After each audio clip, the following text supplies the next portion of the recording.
Hi viewers, welcome to Mirtha's Kitchen.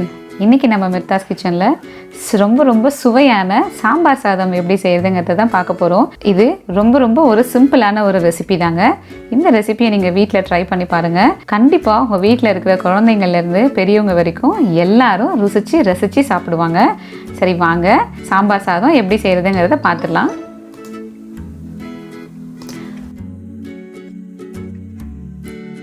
Sambar சாதம் செய்யறதுக்கு தேவையான பொருட்கள் என்னென்னன்றதை பார்த்துடலாம். ஒரு பெரிய வெங்காயம், 2 தக்காளி சின்னதாக கட் பண்ணி வச்சுருக்கேன், 7லேருந்து 8 காஞ்ச மிளகாய். அடுத்ததாக காய்கள் என்னென்னு பார்த்துடலாம்.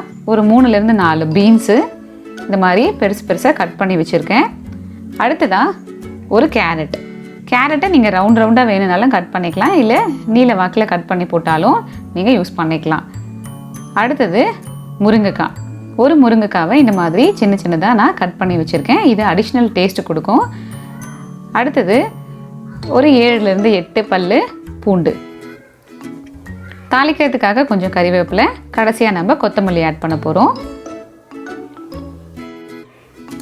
அடுத்தது எண்ணெயில் தாளிக்கிறதுக்காக 1 ஸ்பூன் கடுகு, 1 ஸ்பூன் சீரகம், 1 ஸ்பூன் சோம்பு, தென் வாசனைக்காக கொஞ்சம் பெருங்காயம். சாம்பார் சாதம் செய்யறதுக்காக இந்த டம்ளரில் 1 டம்ளர் அரிசி நான் எடுத்துகிட்ருக்கேன். இப்போ நம்ம இதை ஒரு பவுலில் போட்டு தண்ணி ஊற்றி ஒரு 2-3 வாட்டி கழுவி ஒரு 20 நிமிஷத்துக்கு ஊற வச்சு எடுத்துக்கலாம். 20 நிமிஷம் கழித்து சாதத்தை நம்ம தனியாக ஒரு பாத்திரத்தில் வேக வச்சு வடித்து எடுத்துக்கலாம். சாம்பார் சாதத்துக்கு சாதம் 100% வெந்திருக்கணும். நம்ம தனியாக சாம்பார் செஞ்சு அதில் தான் மிக்ஸ் பண்ண போகிறோம். அதனால் சாதத்தை மட்டும் நல்லா வெந்திருக்கா அப்படின்றத நல்லா செக் பண்ணிவிட்டு அதுக்கப்புறமா வெடித்து தனியாக எடுத்து வச்சுருங்க.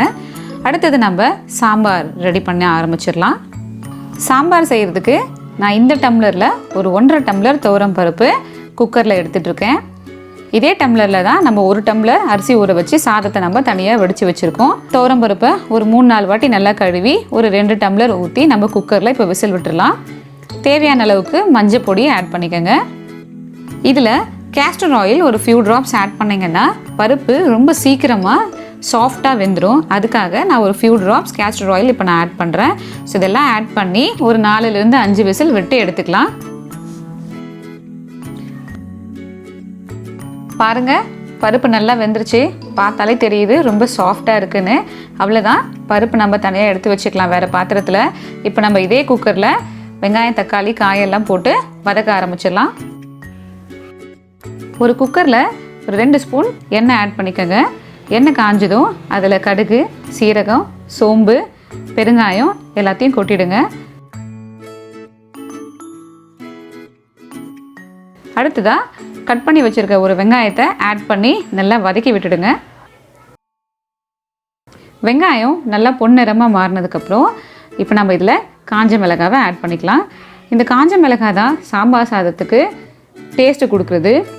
அதனால் நான் ஒரு 7லேருந்து 8 காஞ்ச மிளகாய் எடுத்துகிட்ருக்கேன். காஞ்ச மிளகாவை போட்டு ஒரு வாட்டி இந்த மாதிரி நல்லா வதக்கி விட்டுடுங்க.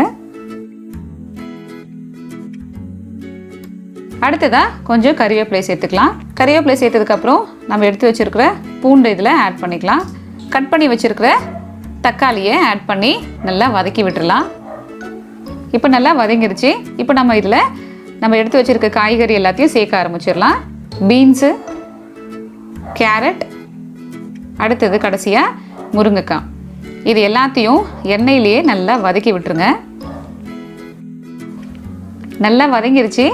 இதில் நான் இப்போ ஒரு 1/2 ஸ்பூன் மஞ்சள் பொடியை ஆட் பண்ணுறேன். அடுத்ததாக ஒரு 2 ஸ்பூன் சாம்பார் தூள் ஆட் பண்ணுறேன். நீங்கள் வீட்டில் இருக்கிற குழம்பு மிளகாய் தூள் யூஸ் பண்ணிக்கிறதா இருந்தாலும் யூஸ் பண்ணிக்கலாம், இல்லை வெளியில் கிடைக்கிற சாம்பார் பொடியையும் நீங்கள் ஆட் பண்ணிக்கலாம். நான் சாம்பார் பொடி ஒரு 2 ஸ்பூன் ஆட் பண்ணியிருக்கேன். உங்களுக்கு காரம் கொஞ்சம் ஜாஸ்தியாக வேணும் அப்படின்னா நீங்கள் ஒரு 3 ஸ்பூன் ஆட் பண்ணிக்கலாம். இப்போ நம்ம இதை நல்லா ஒரு வாட்டி மிக்ஸ் பண்ணி விட்டுடலாம். இப்போ நம்ம இதில் தேவையான அளவுக்கு உப்பு சேர்த்துக்கலாம். உப்பு ஆட் பண்ணிவிட்டு நல்லா ஒரு வாட்டி மிக்ஸ் பண்ணி விட்டுடுங்க. இதில் நம்ம இப்போது வேக வச்சு எடுத்து வச்சுருக்கிற பருப்பை மிக்ஸ் பண்ணிடலாம். பருப்பை மிக்ஸ் பண்ணிவிட்டு நல்லா ஒரு வாட்டி கிளறி விட்டுடுங்க. தேவையான அளவுக்கு தண்ணியை ஆட் பண்ணிக்கோங்க. இந்த சமயத்தில் உங்களுக்கு உப்பு, காரம் எல்லாம் கரெக்டாக இருக்குதான்னு செக் பண்ணிக்கோங்க. உங்களுக்கு கொஞ்சம் காரம், உப்பு வேணும் அப்படின்னாலும் நீங்கள் ஆட் பண்ணிக்கலாம். இது அப்படியே காயெல்லாம் வேகிற அளவுக்கு கொதிக்க விட்டுடுங்க. ஒரு 5 மினிட்ஸ் கழித்து ஒரு நெல்லிக்காய் சைஸுக்கு புளியை நான் தண்ணியில் கரைச்சி எடுத்து வச்சுருக்கேன். இதை நான் இப்போ இங்கே ஆட் பண்ணுறேன். ஆட் பண்ணிவிட்டு குக்கரோட மூடி போட்டு மூடி ஒரு 2 விசில் விட்டு எடுத்துக்கலாம். இந்த சமயத்தில் நம்ம வெடித்து வச்சுருக்க சாதத்தை ஒரு பவுலுக்கு மாற்றி இந்த மாதிரி நல்லா மேஷ் பண்ணி விட்டுடுங்க. ஆல்ரெடி சாதம் நல்லா வெந்துருச்சு, இருந்தாலும் இந்த மாதிரி நீங்கள் மேஷ் பண்ணிங்கன்னா ரொம்ப சாஃப்டாக இருக்கும் சாதம். அதனால் இந்த மாதிரி கரண்டிலேயே நல்லா மேஷ் பண்ணி விட்டுடுங்க. இப்போ நம்ம குக்கரை திறந்து திரும்ப அந்த சாம்பாரை ஒரு வாட்டி நல்லா கொதிக்க விட்டுடலாம். தேவையான அளவுக்கு கொத்தமல்லி ஆட் பண்ணிக்கோங்க. அவ்வளோதான், நம்மளோட சுட சுட சாம்பார் ரெடி. இப்போ நம்ம இதை சாதத்தில் போட்டு மிக்ஸ் பண்ணிடலாம். அதுக்கு முன்னாடி ஒரு கிண்ணத்தில் கொஞ்சம் சாம்பாரை நீங்கள் தனியாக எடுத்து வச்சுக்கோங்க. இந்த சாம்பார் இட்லி, தோசை, பொங்கலுக்கெல்லாம் ரொம்ப அட்டகாசமாக இருக்கும். அதனால் நீங்கள் இதுலேருந்து கிடைக்கிற சாம்பாரை கொஞ்சம் நீங்கள் எடுத்து வச்சுக்கிட்டு நீங்கள் டிஃபனுக்கு கூட யூஸ் பண்ணிக்கலாம். நமக்கு குக்கரில் இருக்கிற சாம்பாரே நம்மளோட சாம்பார் சாதத்துக்கு போதுமானது தான். அதனால் இப்போ நம்ம இந்த சாம்பாரில் சாதத்தை போட்டு மிக்ஸ் பண்ண ஆரம்பிச்சிடலாம். சாதத்தை நம்ம இதில் போட்டு மிக்ஸ் பண்ணும்போது ஸ்டவ்வை லோ ஃப்ளேமில் வச்சுருங்க. மேஷ் பண்ணி வச்சுருக்கிற சாதத்தை கொஞ்சம் கொஞ்சமாக எடுத்து இப்போ இந்த சாம்பாரில் போட்டு மிக்ஸ் பண்ண ஆரம்பிச்சிடலாம். கட்டியெல்லாம் இல்லாத மாதிரி நல்லா மிக்ஸ் பண்ணி விட்டுடுங்க. அவ்வளோதான், ரெடி ஆகிடுச்சு. இப்போ நம்ம கடைசியாக இதில் நெய் நல்லா சேர்த்து ஆட் பண்ணி ஒரு வாட்டி மிக்ஸ் பண்ணி விட்டுடலாம். இப்போவே வாசனை ரொம்ப சூப்பராக வருது. இந்த சாம்பார் சாதத்தை நீங்கள் எவ்வளோ சூடாக சாப்பிட்றீங்களோ அந்தளவுக்கு இன்னும் நீங்கள் உங்களுக்கு சாப்பிட்ணுன்னு தோணிட்டே இருக்கும். நீங்கள் சாப்பிடும்போது கூட நீங்கள் இன்னொரு வாட்டி நெய்யை ஆட் பண்ணிவிட்டு நீங்கள் மிக்ஸ் பண்ணி சாப்பிட்டீங்கன்னா இன்னும் ரொம்ப டேஸ்ட்டாக இருக்கும். ஸோ வியூவர்ஸ், உங்கள் எல்லாருக்கும் இந்த சாம்பார் சாதம் ரொம்ப பிடிச்சிருக்கும்னு நினைக்கிறேன். ஸோ உங்களோட வீட்லேயும் நீங்கள் கட்டாயமாக ட்ரை பண்ணி பாருங்கள். இந்த வீடியோ உங்களுக்கு பிடிச்சிருந்ததுன்னா உங்களோட ஃப்ரெண்ட்ஸ் அண்ட் ரிலேட்டிவ்ஸ்க்கு ஷேர் பண்ணுங்கள். மறக்காமல் மிர்தாஸ் கிச்சனுக்கு சப்ஸ்கிரைப் பண்ணுங்கள். தேங்க்ஸ் ஃபார் வாட்சிங்.